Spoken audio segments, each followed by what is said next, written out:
Welcome to our community. Susie Thomas with you this morning. Boy, what a fun special treat this is. Inviting Jake Thomas, filmmaker, all the way from Hollywood, California, to join us via the phone. Good morning, Jake. Good morning. How are you doing? Doing Thanks for great. having me. Well, thank you, son, for getting up this early. It's quite bright and early where you are. So we're talking for a very special reason. First of all, let's give a little background on you. What are you doing out all the way there?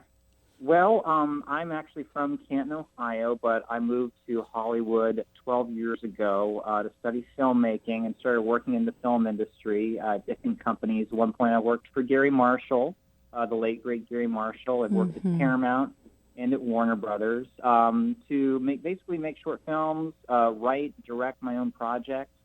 And now I have my first debut feature film. It's called Shedding, and it is premiering at the Sidewalk Film Festival next month on August 24th. So awesome. Film festivals are often shorts.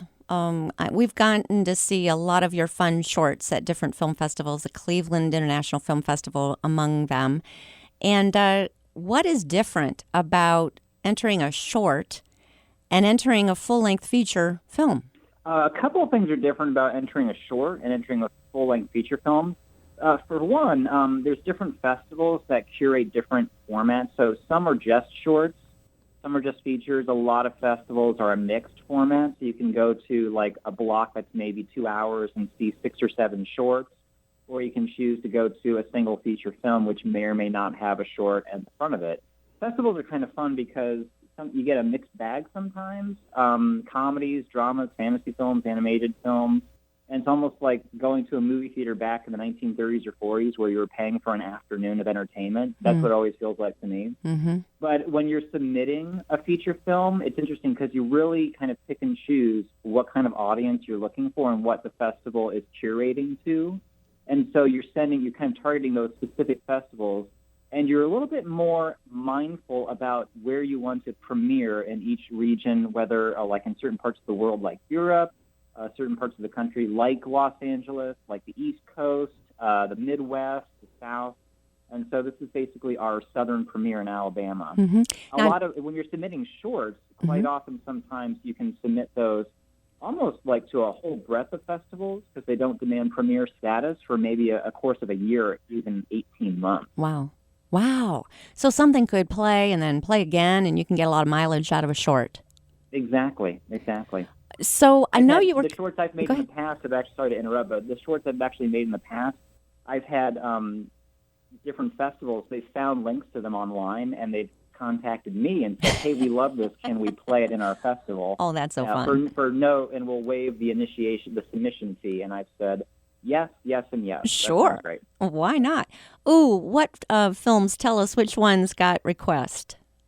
There was a fantasy drama I made. It was a couple years back. It was called One-on-One. I filmed it here in Los Angeles and first submitted it to the Metropolis Film Festival in Metropolis, Illinois.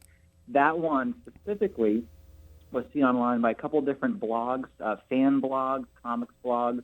They loved it. They talked about it, and it shot up our YouTube views to over 40,000 views. Man. And then recently, Warner Brothers had a festival on their lot. I submitted for that one, and it actually got to play on the Warner Brothers studio lot at the Stephen J. Ross Theater. That was pretty exciting. Oh my gosh, let me just say, wasn't that awesome? Yeah, I had to buy new shoes for that one. That was really, really fun.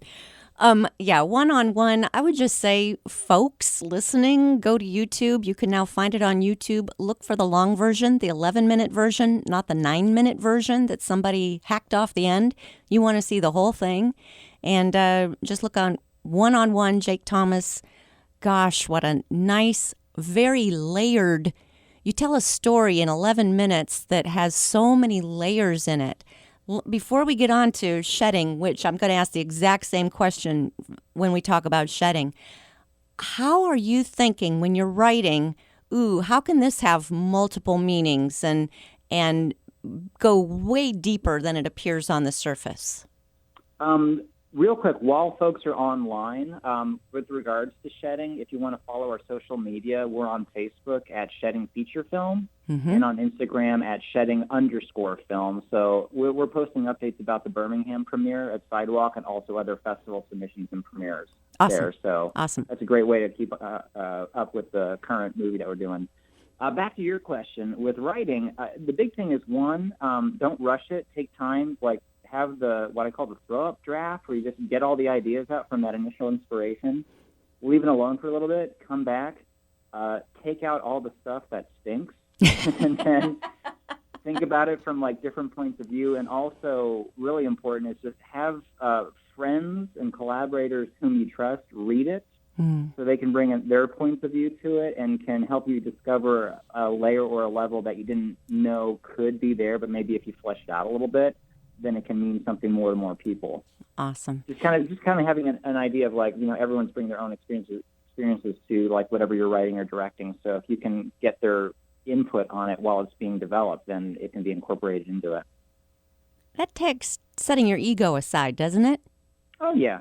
And that takes practice too, just like writing. But pretty cool to be able to collaborate that way and come up with something so great.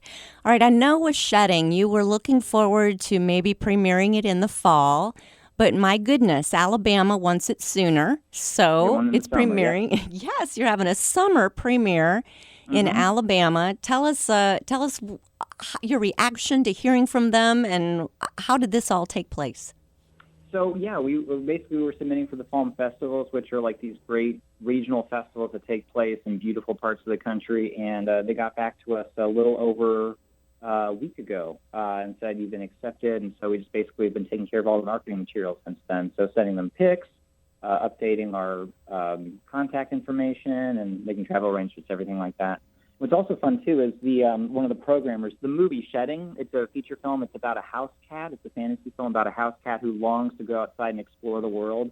He finally gets his chance when he magically and mysteriously transforms into a human being. The programmer, who was a part of choosing the different films and such, after it was announced that we got into Sidewalk Film Fest, he said, "Oh, I'm so glad I can finally send you this picture." And he sent us a picture of his own cat watching the movie.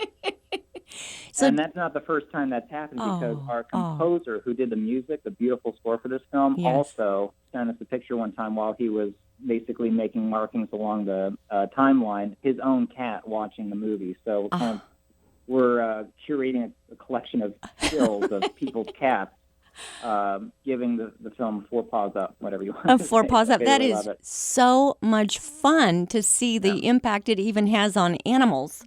And I wonder if that sort of helped you get chosen. Send it to people whose curators have cats, and they will help them choose this film.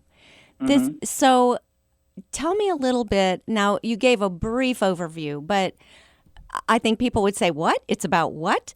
Tell us a little more about Shedding and that story and the impact this cat turned human has on people's lives. Yeah, so essentially the cat is like anyone who's alive always longs for something that's just out of reach. So I was, while thinking of different ideas of stories I wanted to film, just noticed our own cat always looking out the window.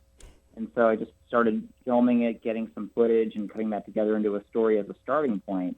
And it developed out into something where I thought, well, if he is going to leave, maybe have like a fun fantasy twist to it where he looks like a person. And then when he leaves, what's going to happen after that? Well, maybe someone finds him and starts befriending him, clothes him, kind of acts as his guide to the outside world. And in this case, it's this middle-aged mother.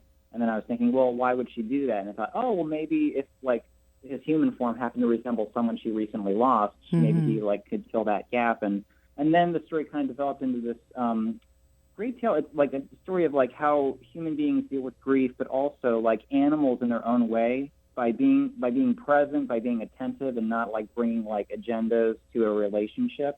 How they can really help you get over some grief that you've experienced in your life, both for this mother character that's in the story and also her daughter that shows up in the film as well. It's an amazing, beautiful film. You start off thinking that you're going to be watching a cute cat video, which we all find online all the time. and then it takes you a place where you just don't expect that you're going to be going. What kind of reaction do you get on this? We had another programmer who reached out to us, and it was fun. He was very flattering. He was like, "Oh my gosh, it's like a Cassavetes film." Which I was like, "Thank you." Wow. And had some other great things to say about it. That's awesome. I'm hearing somebody. Am I hearing Erin back there? Oh yes, she just stepped into the room. Erin Brown Thomas, who is the producer and cinematographer on the movie. Hi, Erin, and Jake's wife, and my daughter-in-law. Well, I'm so excited to see the reaction that people have. Definitely going to be in Alabama. Tell me a little bit about when you're working with an actor who has to somehow convince you that he's really a cat. How on earth do you do that? How do you direct him? How does he get into the head of Panda, the star of Shedding? So for the casting for this movie, as I was developing it, I had people in mind who I was just going to ask. I've done auditions in the past before, but never really had a great experience with them. So a lot of times when I'm writing things, I just kind of have someone in mind who I know does act, and then basically approach them with something to show them of what the tone is like, and then kind of, describe what the story is. And the actor is named Lex Quarterman. He is a trained mime, acrobat, and actor who has appeared as an animal in movies before. He was in a Sundance film a couple years back. There was a short film in which he played a primate, and it was in basically monkey gear. And so I saw that, and I thought of him. And so we had coffee one day, and it was funny. I was like basically telling him the story of what I had in mind, and he told me recently he was listening to me describe this strange, absurd kind of fantasy story about this cat and this human cat, and I forgot to tell him that I was considering him for the lead, so he was sitting there wondering, why is he telling me this story? Oh, that's an important part to include. Yeah, and then eventually I got to, and I kind of envisioned you as this one character. And the big thing, too, that made me lead toward him was with his mime training, he communicates very well with his body, and so, I told him, so the main character is in almost every single scene, but he's not going to say an entire word in the film. He was like, ooh, I like that. That's really cool.